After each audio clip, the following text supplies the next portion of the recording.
We must be grounded in the work of combating systems of white supremacy, patriarchy, capitalism, imperialism, heterosexism, transphobia, which I don't even know what transphobia is, and many other forms of oppression thoughtfully and strategically.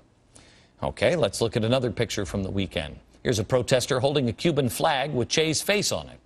Now, when was the last time we saw a Cuban flag? Oh, yeah, that's right. SDS in the 1960s.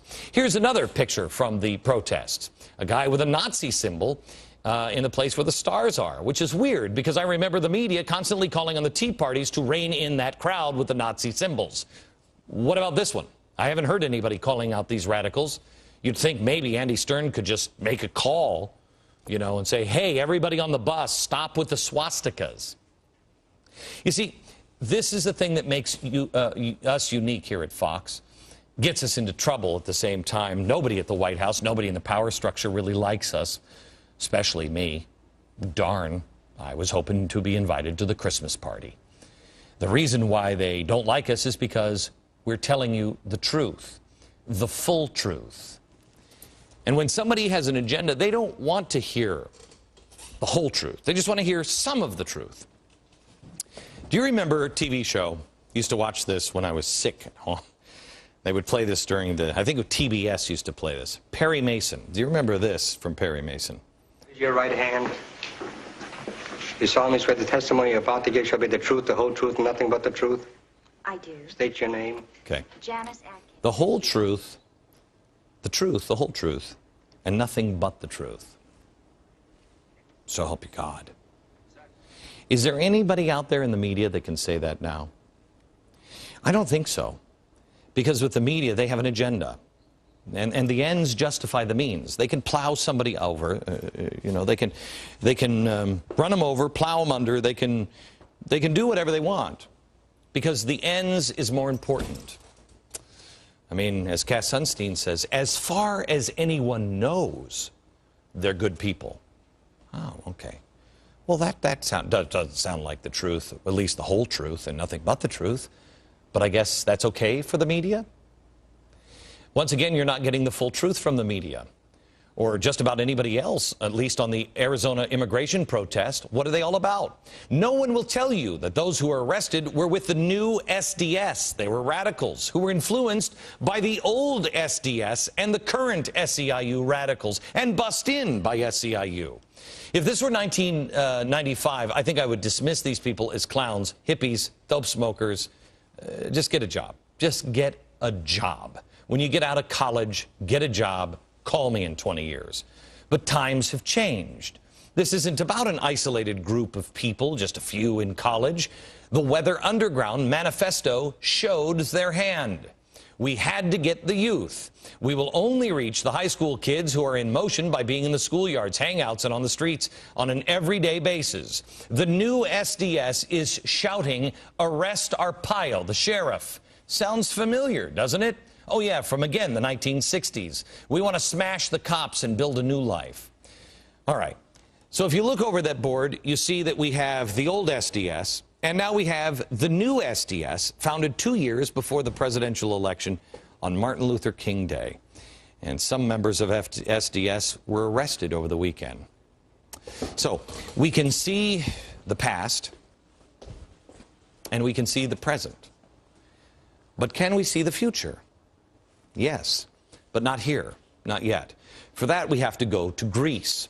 Do you remember I showed you, when was this? About a year ago, over a year ago now. I showed you this little book. It's by the Invisible Committee. Some of these people were arrested over in Europe. Invisible Committee of Revolutionaries. And what I told you was coming and would happen is happening now in Greece. It's hitting the streets, and it has been for a while, and we've been covering it. You see, now they can't afford the entitlements, and the unions don't want to let go. Quite frankly, I think it's what's coming in places like East St. Louis and Oakland, California. They're burning cars and they're blowing stuff up. They're clashing with the police. Does it sound familiar? We're already seeing it here. Oakland snipers are shooting at police. Wait a minute, I heard that earlier. Oh, yeah, that's right. That's right. The Weather Underground did that in Cambridge on November 8th, 1969. It's weird, What a weird coincidence. Most people in America have their head in the sand. Most people in America don't want to think of these things. Most people in America, even if they do, they don't know what they're up against. You see, this is not just a movement of students, as it will appear. It is a well-coordinated, well-financed movement that has big government tendencies. It's radical revolutionaries who believe so strongly that America is evil, that capitalism and the free market are evil, that they will stop at nothing to end the perceived oppression. If you want to see what this looks like when radicals really gear up, look no further than Greece. The Guardian is reporting on the rise of a group called the Sect of Revolutionaries. They've been described as more murderous, dangerous, and capable and nihilistic than ever before. They've now declared in Greece that tourists should learn that Greece is no longer a safe haven of capitalism, and have promised to set up a tax on police. See if this list sounds familiar. Businessmen, prison guards, and corrupt media. And for the first time now, tourists. They've also claimed responsibility for the murder of an investigative journalist who was shot dead at his home in front of his pregnant wife. You see, the ends justify the means. I'm going to make this very clear. You and I have to have a special relationship because we'll show you tomorrow what these people are doing to the media and how they've infiltrated in the media. It's amazing. So you're not going to get the truth about me except here. And that's just not a big enough number in America. So you and I have to have a straight conversation from time to time. Here's one of them. There are crazies on both sides of the aisle. Left, right, up, down, doesn't matter. They're crazies. Crazy people are part of society. But there is one side that has a history of terror and violence, orchestrated history of terror and violence. And it's about to merge its ugly head again.